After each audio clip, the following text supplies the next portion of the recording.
नमस्कार मित्रांनो, मी बालाजी दुंपलवार विचारवतू नावाच्या आपल्या यूट्यूब चॅनलवर तुम्हा सर्वांचे सहर्ष स्वागत आहे। आज आपण पाहणार आहोत सोन्याच्या किमतीत भारतात घडत असलेल्या भयंकर बदलाबद्दल जाणून घेणार आहोत। सध्या भारतात 10 ग्राम सोन्याची किंमत 1,21,000 पेक्षा जास्त झाली आहे।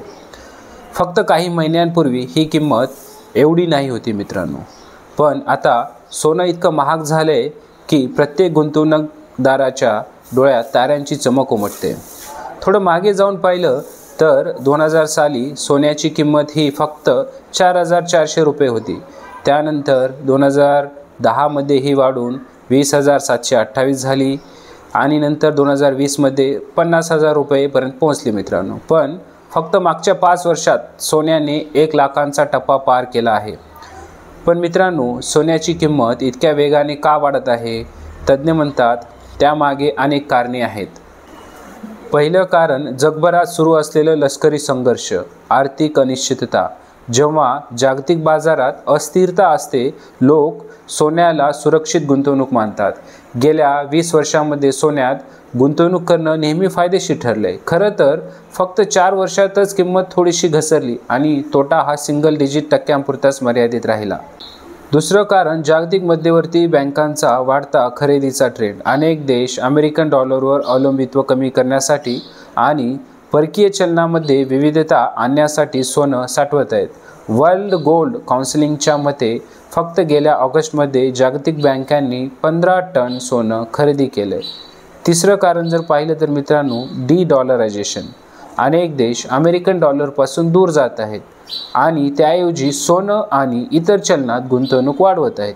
त्यामुळे सोन्याची मागणी आणि किंमत दोन्ही वाढताना दिसत आहेत मित्रांनो। पण भारतात या वाढीने कितपत फरक पडतो? भारतीयांसाठी सोनं खरेदी ही फक्त गुंतवणूक नाही, ती संस्कृतीचा भाग आहे। दिवाळी, दसरा, नवरात्री, लग्न किंवा इतर सण असोत, सोनं खरेदी हा नेहमीच महत्त्वाचा सांस्कृतिक हिस्सा राहिला आहे भारतीय लोकांमध्ये। मित्रांनो, तुम्हाला माहीत आहे का, जगभरात लोक त्यांच्या उत्पन्नाचा सरासरी 2 ते 3% सोन्यात गुंतवतात, पण भारतात हा आकडा 16% आहे मित्रांनो। चीननंतर भारत हा जगातील दुसरा सर्वात मोठा सोन्याचा ग्राहक। तरीही काही बदल दिसत आहेत। India Boolean and jewellers association यांच्या मते दागिन्यांच्या विक्रीत 27% घट झाली आहे, पण सोन्याची नाणी सराफा बाजारातील घाऊक विक्रीत वाढ झाली आहे। म्हणजे लोक अजूनही सोनं खरेदी करत आहेत, फक्त मोठ्या शहरांऐवजी लहान शहरं आणि गावं हे बाजाराचं केंद्र बनत चालले। मित्रांनो, महत्त्वाचं म्हणजे गोल्डमॅन सॅक्सच्या मते 2026च्या मध्यापर्यंत सोन्याच्या किमतीत अजून 6% वाढ होण्याची शक्यता आहे। याचा अर्थ असा, जर तुम्ही गुंतवणूक करायची विचार करत असाल तर सोनं सध्या सर्वात सुरक्षित पर्याय राहणार आहे। थोडक्यात सांगायचं झालं तर सोन्याच्या किमतींची ही भरमसाठ वाढ एकदा थांबली तरी दीर्घकालीन ट्रेंड पाहता सोनं सुरक्षित गुंतवणूक आहे। आर्थिक अनिश्चिततेच्या काळात भारतीय संस्कृती आणि जागतिक परिस्थिती एकत्र येऊन सोन्याची मागणी वाढवत राहते मित्रांनो। तर मित्रांनो, काळ कोणताही असो, सोनं हे नेहमी सोनंच असते।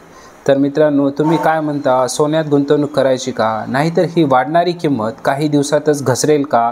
कमेंटमध्ये तुमचे विचार नक्की सांगा। या व्हिडिओमध्ये दिलेली माहिती जर तुम्हाला आवडली असेल तर या व्हिडिओला लाईक, शेअर आणि आपल्या विचारवतू नावाच्या चॅनलला सबस्क्राईब करायला विसरू नका मित्रांनो। पुन्हा भेटूया एका नवीन व्हिडिओमध्ये, पुन्हा एका माहितीपूर्ण व्हिडिओसह।